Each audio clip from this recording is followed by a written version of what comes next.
गायत्री की प्रचंड प्राण ऊर्जा। खंड एक। गायत्री उपासना से प्राण शक्ति का अभिवर्धन। मनुष्य एक प्राणी है। प्राणी उसे कहते हैं जिसमें प्राण हो। प्राण निकल जाने पर शरीर निर्जीव होकर सड़ गल जाता है। इसीलिए मृत्यु होते ही उसे जलाने, गाड़ने, बहाने आदि का प्रबंधन करना पड़ता है। मनुष्येतर जीवों के मरते ही उनके शरीर को समाप्त करने के लिए श्रृंगाल कुत्ते आदि, पशु, गिद्ध, कौए, चील आदि पक्षी और चींटी, गिडार आदि कीड़े नष्ट करने के लिए जुट पड़ते हैं। प्राण निकलते ही प्राणी का भौतिक अस्तित्व समाप्त हो जाता है। मनुष्य अथवा अन्य जीव जंतुओं के जीवित रहने और विविध क्रियाकलाप करते रहने का सारा श्रेय इस प्राण शक्ति को ही है, जिसमें यह तत्व जितना न्यूनाधिक होता है उसी अनुपात से उसकी सशक्तता, समर्थता, प्रतिभा एवं स्थिति में कमी बेशी दिखाई पड़ती है। मनुष्य अन्य प्राणियों से श्रेष्ठ एवं समर्थ इसीलिए है कि उसमें प्राण तत्व का दूसरों की अपेक्षा बाहुल्य रहता है।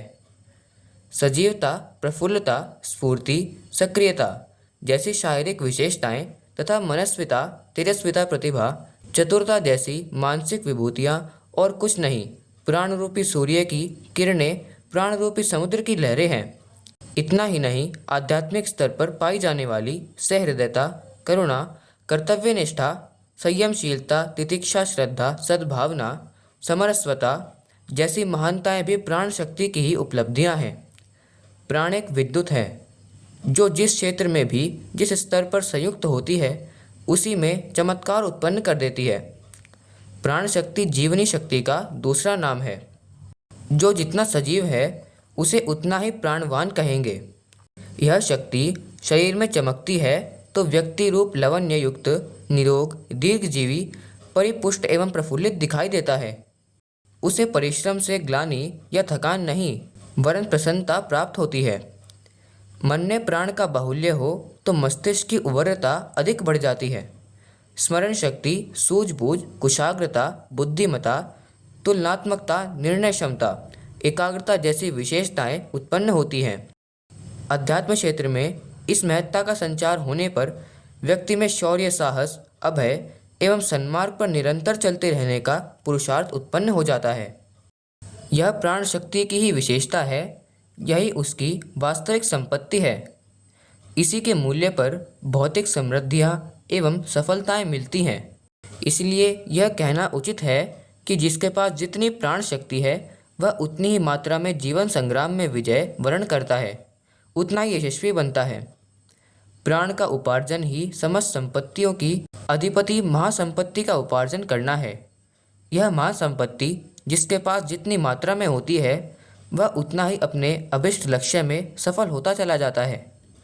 प्राणवान व्यक्ति भले ही डाकू, तस्कर, ठग, शासक, नेता, वैज्ञानिक, अध्येता, व्यापारी, कृषक, सैनिक, महात्मा आदि कोई भी क्यों न हो, पर अपने प्रयोजन में असाधारण सफलता प्राप्त करेगा, अपनी दिशा में उन्नति के शिखर पर अवस्थित दिखाई देगा। अस्तु इस प्राण की सभी को आवश्यकता रहती है। यह बात अलग है कि कौन उसके लिए प्रयत्न करता है और कौन हाथ पर हाथ रखे बैठा रहता है। किसे उसको प्राप्त करने का मार्ग विदित है और कौन उसे अपरिचित रहता है। गायत्री महामंत्र का मुख्य उद्देश्य प्राण शक्ति को उपलब्ध कराना ही है। उसकी उपासना यदि ठीक प्रकार से की जाए तो उपासक में प्राण शक्ति की अभिवृद्धि शीघ्र ही होने लगती है और वह उस अभिवर्धन के आधार पर कई तरह की सफलताएं प्राप्त करने लगता है। कहने वाले इसे गायत्री माता का अनुग्रह, आशीर्वाद कहते हैं, पर वस्तुतः होता है कि उस उपासना से साधक में प्राण शक्ति विकसित होती चली जाती है। उससे उसके व्यक्तित्व में कई सुधार, परिवर्तन होते हैं, कई तरह के आकर्षण पड़ते हैं। फलस्वरूप कठिनाइयों के अवरोध कार्य में से हटते हैं और सफलताओं का पथ प्रशस्त होता है। यह आंतरिक परिवर्तन बहुत ही सूक्ष्म होता है, इसलिए वह मोटे तौर पर दिखाई नहीं देता, पर थोड़ा गंभीरतापूर्वक निरीक्षण करने से कितनी ही विशेषताएं गायत्री उपासना में संलग्न व्यक्ति में दीख पड़ती हैं। प्रगति का आधार मनुष्य का विकसित व्यक्तित्व ही है। देवता किसी की भौतिक सहायता नहीं करते, वे व्यक्ति के व्यक्तित्व में कुछ ऐसे सुधार कर देते हैं जिससे वह सफलता पर सफलता प्राप्त करता हुआ अभिष्ट प्रयोजन की दिशा में तेजी से आगे बढ़ता चला जाता है। गायत्री की उपासना वस्तुतः प्राण शक्ति की उपासना है, जिसे जितना प्राण बल उपलब्ध हो गया समझना चाहिए, उसकी उपासना उतने ही अंशों में सफल हुई। गायत्री का देवता सविता है।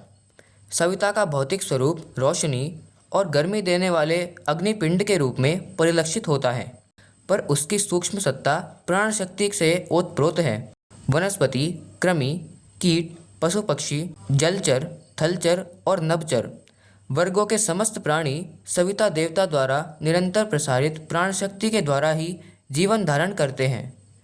वैज्ञानिकों का निष्कर्षण है कि इस जगति पर जो भी जीवन के चिन्ह हैं वे सूक्ष्म विकिरणशीलता के ही प्रतिफल हैं। सावित्री उस प्राणवान सविता देवता की अधिष्ठात्री है। उसकी स्थिति को अनंत प्राण शक्ति के रूप में आंका जाए तो कुछ अत्युक्ति न होगी। पुस्तक गायत्री की प्रचंड प्राण ऊर्जा, भाग 1। धन्यवाद। ओम शांति।